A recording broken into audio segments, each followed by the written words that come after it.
আজ ঢাকার আকাশ আংশিক মেঘলা থেকে সাময়িকভাবে মেঘাচ্ছন্ন থাকতে পারে। সেই সঙ্গে ঢাকা ও আশেপাশের বিভিন্ন এলাকায় বৃষ্টি অথবা বজ্রসহ বৃষ্টি হওয়ার সম্ভাবনার কথা জানিয়েছে আবহাওয়া অধিদপ্তর।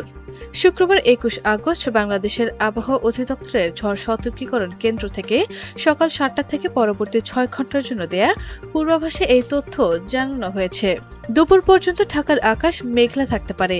এ সময় রাজধানীর বিভিন্ন এলাকায় বৃষ্টি কিংবা বজ্রবৃষ্টি হতে পারে। পূর্বাভাসে আরও বলা হয়েছে, দক্ষিণ ও দক্ষিণ পূর্ব দিক থেকে ঘন্টায় ১০ থেকে ১৫ কিলোমিটার বেগে বাতাস প্রবাহিত হতে পারে, আর দিনের তাপমাত্রা সামান্য কমার সম্ভাবনা রয়েছে। আবহাওয়া অধিদপ্তরের তথ্য অনুযায়ী আজ সকাল ৬টায় ঢাকার তাপমাত্রা ছিল ২৮.৪ ডিগ্রি সেলসিয়াস। এ সময় বাতাসের আপেক্ষিক আর্দ্রতা ছিল ৮৯%।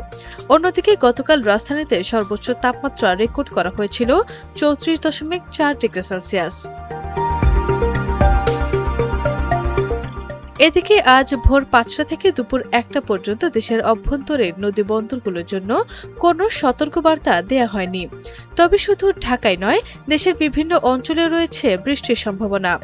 রংপুর, ময়মনসিংহ, চট্টগ্রাম ও সিলেট বিভাগের অনেক জায়গায় এবং রাজশাহী, ঢাকা, খুলনা ও বরিশাল বিভাগের কিছু কিছু জায়গায় দমকা হাওয়া সহ হালকা থেকে মাঝারি ধরনের বৃষ্টি বা বজ্রবৃষ্টি হতে পারে। এছাড়া দেশের কোথাও কোথাও মাঝারি থেকে ভারী বর্ষণের সম্ভাবনাও রয়েছে। আরবি ইসলাম হিমু, এনটিভি অনলাইন।